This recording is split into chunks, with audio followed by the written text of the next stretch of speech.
میرا جوان بیٹا فوت ہوا اچانک، تو سب سے لائق بھی تھا، سب سے قابل بھی تھا، سب سے نیک بھی تھا۔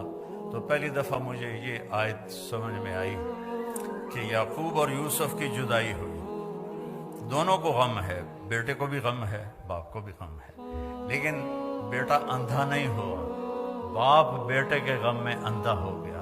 وَابْيَضَّتْ عَيْنَاهُ مِنَ الْحُزْنِ فَهُوَ كَظِيمٌ، یوسف کے غم میں ان کی آنکھیں ختم ہو سفید ہو گئیں، یعنی یہ جو درمیان والی پتلی ہے یہ بھی غائب ہو گئی۔ اتنا دکھ دیکھا، جیسے بچپن جیسے پیدائشی اندھے ہوتے ہیں ان کی پتلی نہیں ہوتی، اس طرح غم تھا کہ پتلی غائب ہو گئی 40 سال۔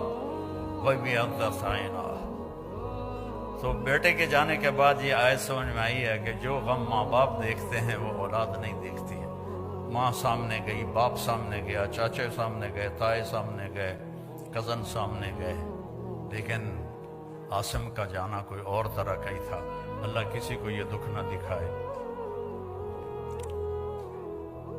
قبر میں آپ تو مستورات ہیں، ہم لوگ قبر میں اتارتے ہیں جب ایک تاریک کوٹھڑی میں، تو دل ہل جاتا ہے۔ لیکن سب سے زیادہ جو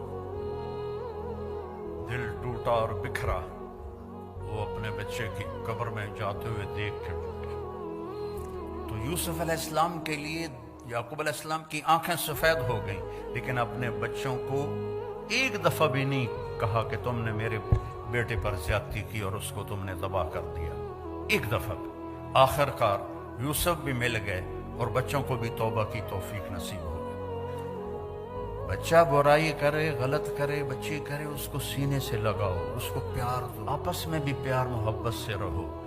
خامند اور بیوی آپس میں لڑ پڑیں اور پھر صلح کر لیں تو ان کے پچھلے سارے گناہ معاف ہو جاتے۔